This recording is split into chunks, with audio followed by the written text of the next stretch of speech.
Day 6 since Harvey first hit, and for some, it's still a slow, soggy slog. While parts of Houston went back to work today, in this neighborhood, the commute was by boat, raft, kayak, or foot. Where you guys heading to? They're heading home, hoping against hope they can salvage the basics to get through the day. Get some work clothes for my wife and papers that we need. We didn't plan very well, I guess, you know. I guess it's hard to when the water's coming, right? Yeah, and it was coming, and coming, and coming. Liz Villani managed to retrieve her mother's 2 dogs. It's really, really bad. I mean, the water is probably maybe a little bit over 5 feet. Yeah, and we were scared to get out of the boat just to get these guys. But it's bad. It's really, really bad. Among the volunteers helping residents make the journey, 2 brothers from San Antonio.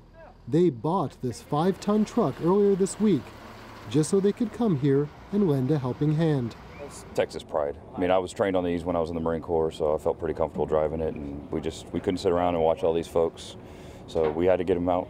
We ride along as they go into the worst of it. Even after 2 days with no rain, here it might as well be day 1 of the flood.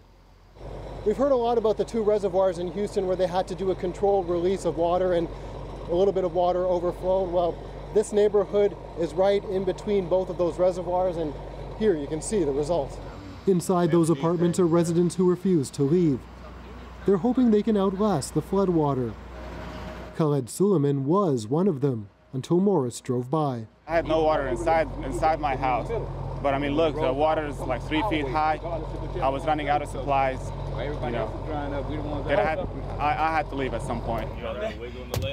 Yeah, my leg muscles gonna. Yeah, I know it. They've made 4 trips and never have a shortage of grateful passengers who, despite the stress, do their best to stay positive. And we make it through, we have a hell of a story to tell, man. We was in history. This, though, is a story still being written. Chris Brazel is another holdout who finally gave up waiting for the water to recede. We made it through.